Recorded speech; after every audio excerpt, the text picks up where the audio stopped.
Good day, viewers of Z-eskwela and to all grade 6 learners of Davao de Oro. I am Sir Dennis Barky Yumang from Nabunturan Central Elementary School SPED Center, Nabunturan West District. And I am very happy to be your teacher. How are you today? I hope that everyone are all excited to learn something new in Art 6. Make it sure that you have all the things needed for today's discussion. So kids, have yourself in a comfortable seat and please prepare ballpen, notebook, and module. Today, we are going to learn art processes, elements, and principles applied in new technologies.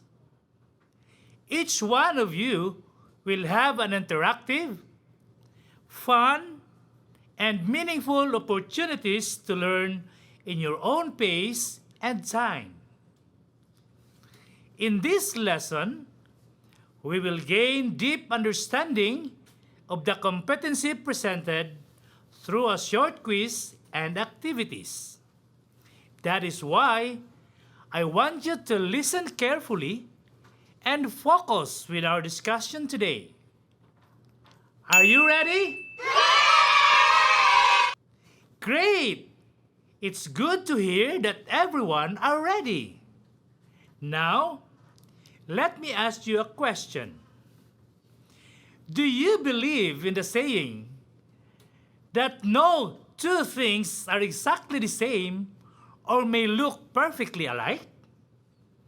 Yes, just like us, when God created man, He patterned us after His image and likeness. But still, we are not like Him. This is because we are unique in our own way. We differ from one another. Like arts, they differ from one another. There are different kinds of processes, elements, and principles too. Now, please get your module because after completing this, you are expected to create simple replica of digitally made or hand-drawn logos and appreciate the elements and principles applied in the use of new technologies. But before we go further, we should remember the following. First, read and follow instruction carefully. Second, perform the activities designated to fully understand the lesson. And lastly, do not write anything on the module, for this will be used by other learners. This time, get your notebook and ballpen, then open your module on page 1. What I know. Answer the following questions before we will proceed to the lesson proper. Do you have your own pen and paper with you now? Okay, let's begin. 1. It is an enclosed area made when both ends of lines meet or close. A. Color. B. Texture. C. Shape. And letter D. Line.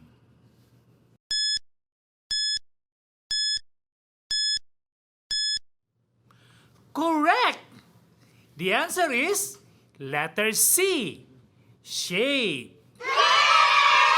2. This is an element of art that can be horizontal, vertical or diagonal, straight or curved, thick or thin, with greater length than its width. A. Color. B. Texture. C. Shape. Or letter D. Line.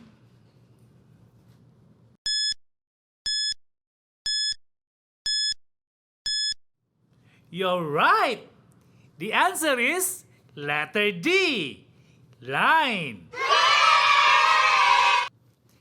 3. What is another word for hue?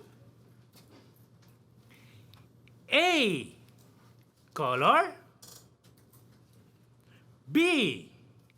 Texture. C. Shape.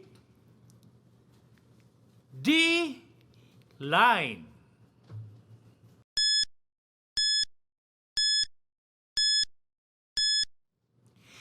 Excellent! The answer is letter A. Color. 4. A quality or feel of the surface of an object. A. Color. B. Texture. C. Shape. Or letter D. Line.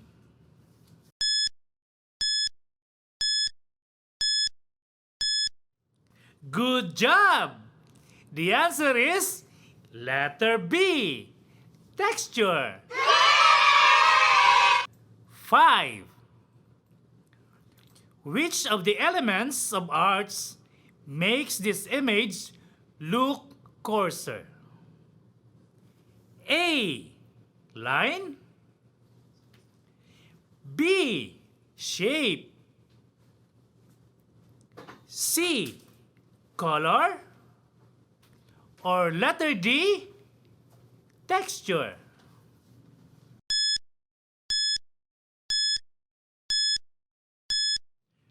Wow! Exactly correct!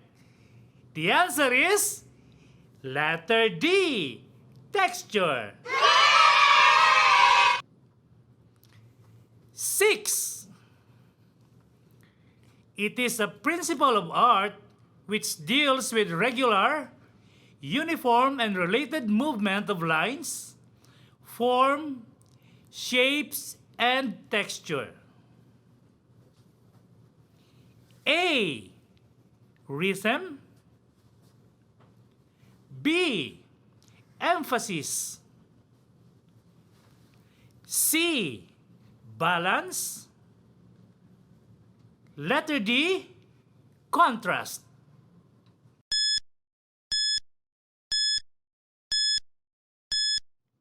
You are correct. The answer is letter A. Rhythm. 7. A brand or symbol which gives a company a representation of itself from its products. A. Adobe design. B. Logo design. C. Cartooning. And letter D. Poster making.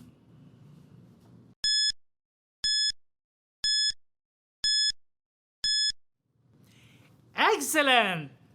The answer is letter B. Logo design. 8.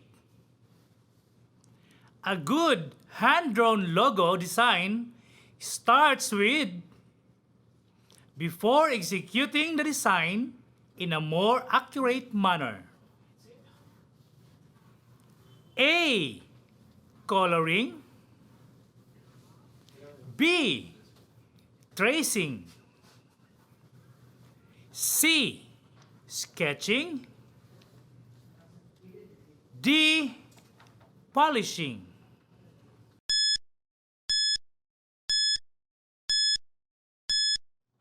Great! The answer is letter C, sketching. 9.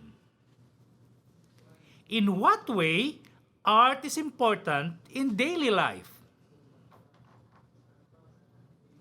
A. It has personal significance. B. It is used for marketing and advertising. C. It is a form of self-expression.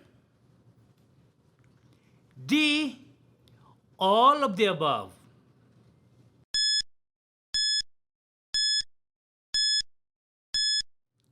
Yes, the answer is letter D. All of the above. 10. It is a simple application that can be found in our computer or gadgets like smartphone and tablets. A. Paint. B. Photoshop. C. Photo Illustrator.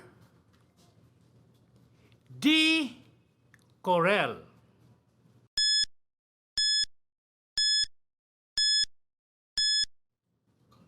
Very good! The answer is letter A, paint. Did everyone got the correct answer? Wow, very good!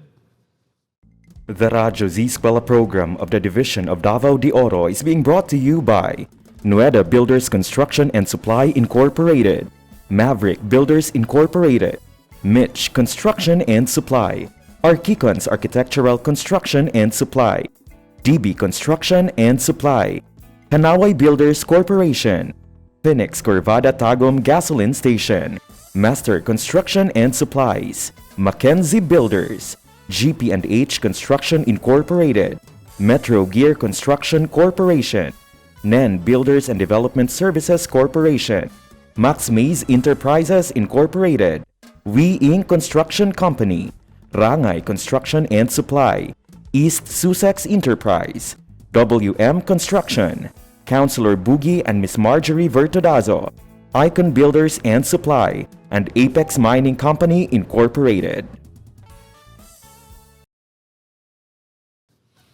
Many great things in life comes from small objects. But if we will do it with love, care, and hard work, something beautiful will be produced. Can you name some objects around you that come from almost nothing or very small things that become useful to you? Very good! Draw them in your notebook. Now, let us read the short poem about shapes in What's New on page 3. Shapes. A square was reading quietly. Outside is rectangular house. When a running triangle suddenly hit him back, "Help! I'm bleeding! I need to go to a doctor." Just in time for a strolling circle, who willingly helped and gallantly took him there. Can you name the different shapes mentioned in the poem? Very good! It is all correct. This time, draw the shapes found in the poem, either hand-drawn or digitally made through the use of paint program that can be found in your computer or gadgets like smartphone or tablet.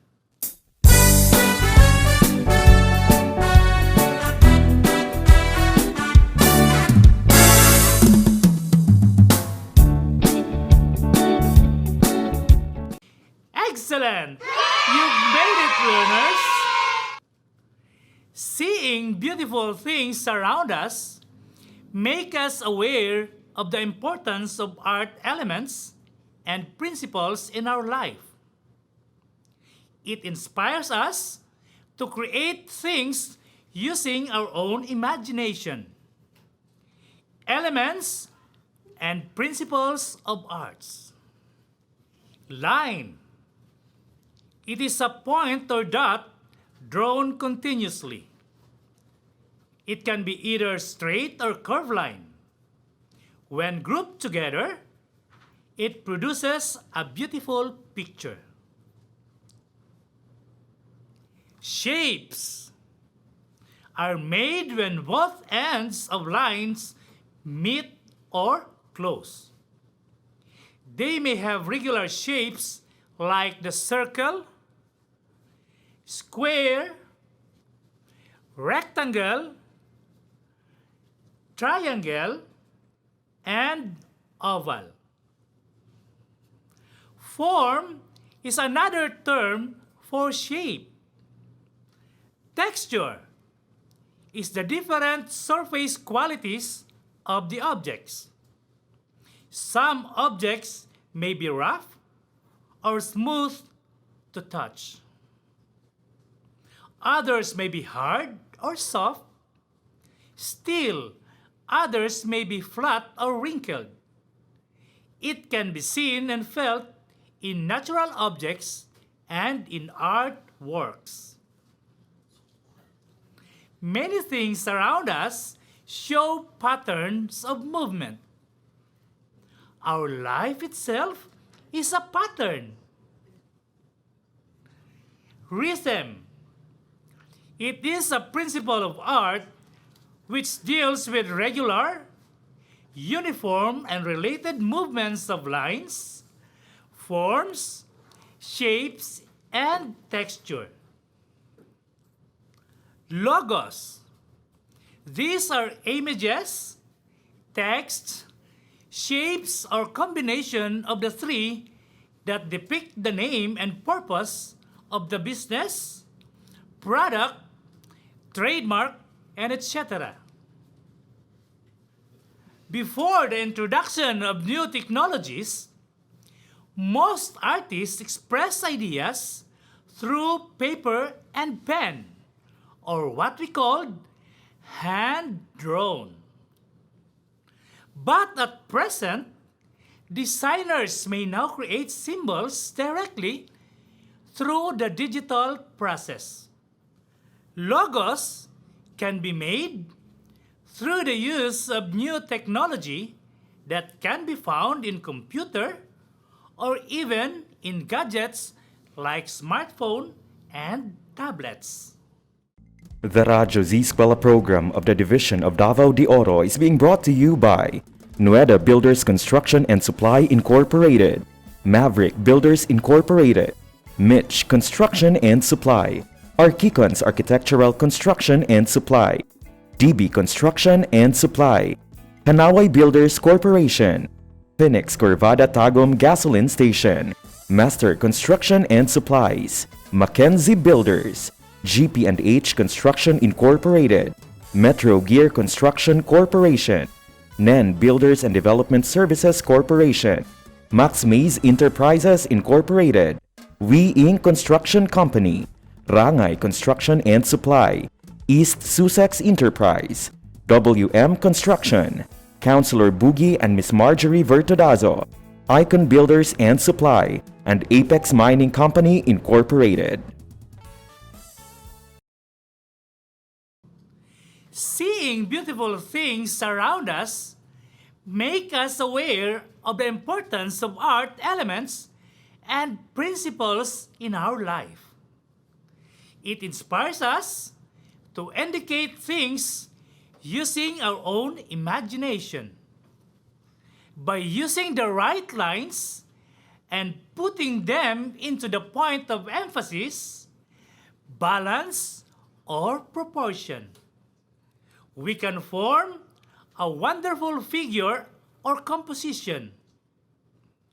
Different shapes make our world an interesting and beautiful place to live in. Texture adds beauty and magic to the things seen in our daily life, as the rhythm makes simple things become pleasing and beautiful to look at. And that ends our discussion today. Please continue to answer the activities in your module. And you may check your own by looking at the last part of it. And please don't forget to make a hand-drawn or digitally made logo design. Always keep in mind the rubric for creating a logo for you to be guided.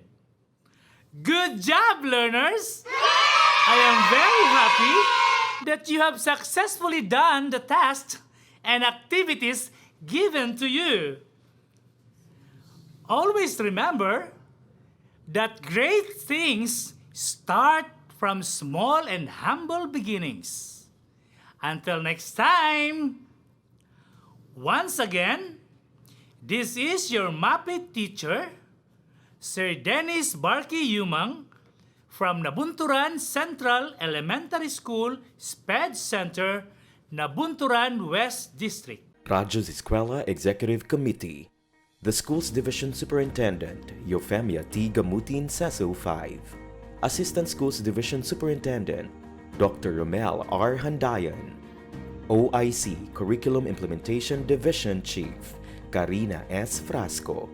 School Governance and Operations Division Chief, Dr. Ruben J. Riponte. Members: Cecilia Morales, Dr. Hilda A. Opeña, Dr. Arlene B. Lim, Dr. Eldecris B. Calzadora, Dr. Dexter A. Siquinia, Nohara O. Pinute, Noemi P. Canales, Dr. Grace D. Pontillas, Virgilito C. Pabrices, Juanito Lapiceros, Engineer Norberto S. Manlangit, Jomar M. Dumupoy, Bob Dalan S. Milabat, Medard T. Ampit, and Paz Eugenia Villusino. Technical Working Committee, Productions and Communications, Lorely E. Quijano, Given G. Hinampas, Judyland T. Yu, Donna D. T. Bolifer, Mary Rose N. Resma, Riwen Manuel, Irene Lea C. Manguhon, and Bessie Aya N. Banias. Social Media and Packaging Team, Christian Anhara L. Martesio, William R. Ranara, Joan T. Iscoton, Roberto S. Acosar Jr., May B. Istaniol, Richard H. Arellano, Glee L. S. Blanco, Ralph A. Tabanyag, Angelo Gutierrez Jr., and Jade Karen Arais.